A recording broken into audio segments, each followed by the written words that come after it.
伫真寒的所在，咱人的毛拢是结冰的，严格的北极熊的毛却未结冰，而且佫碰碰松松。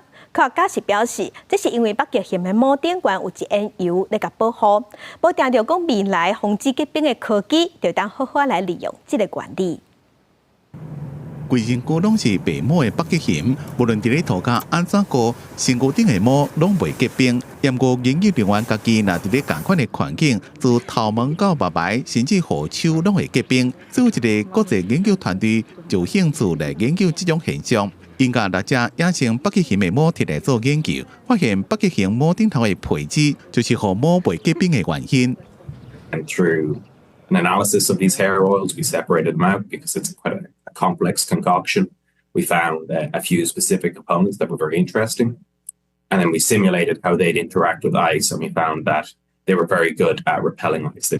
研究人员的报告指出，北极熊的皮脂有丰富的胆固醇、香酸甘油脂、加脂肪酸等成分，并较袂粘伫咧顶头。严过若甲这层皮脂剃掉，北极熊的毛就变做甲人类的头毛同款。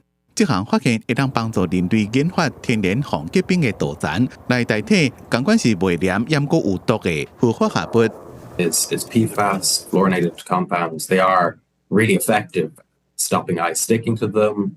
They're effective in so many parts of our life, but they are incredibly nasty. They've been dubbed forever chemicals for a reason. They last forever in the environment.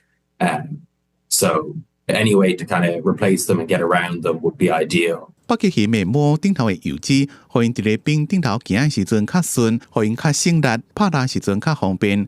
这种大自然的现象，会当互人类参考研发新产品。公司新闻曾回敏编辑。